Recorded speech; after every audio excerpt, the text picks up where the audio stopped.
Good morning বন্ধুরা, আবার এক নতুন সকালের সাথে শুরু হলো নতুন দিনের পথ চলা।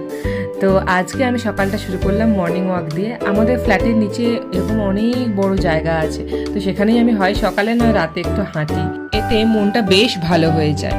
তারপর বাড়ি ফিরে এসে ব্রেকফাস্টটা সারলাম মশলা মুড়ির সাথে। বাঙালিদের বেশ পছন্দের একটা খাবার। আজকে মুখে ফেস প্যাক লাগিয়েছিলাম, এটা কিন্তু ঘরোয়া পদ্ধতিতেই বানানো। আর এদিকে গজাকে দেখো, একটা আস্ত পাকা লঙ্কা কিরকম খাচ্ছে, কি ঝাল তবুও খেয়ে যাচ্ছে। আজ লাঞ্চে ছিল ভাত, কলমি শাক ভাজা আর মুসুর ডালের বড়া, কুমড়ো, ভেন্ডি আর আম দিয়ে টক। তারপর সন্ধ্যাবেলা একটু বেরিয়েছিলাম আমাদের সামনের মলটাতে, সেখানে কিছু গ্রসারিজ কেনার ছিল মায়ের, তো সেগুলো কিনে ফিরছিলাম। ফেরার পথে দুজনে অরুণ আইসক্রিম কিনে খেলাম, ভালোই লাগলো, তবে quality wise is the best. তারপর ফেরার সময় কিছু সবজি টবজি কিনে আমরা ঘরে ফিরলাম।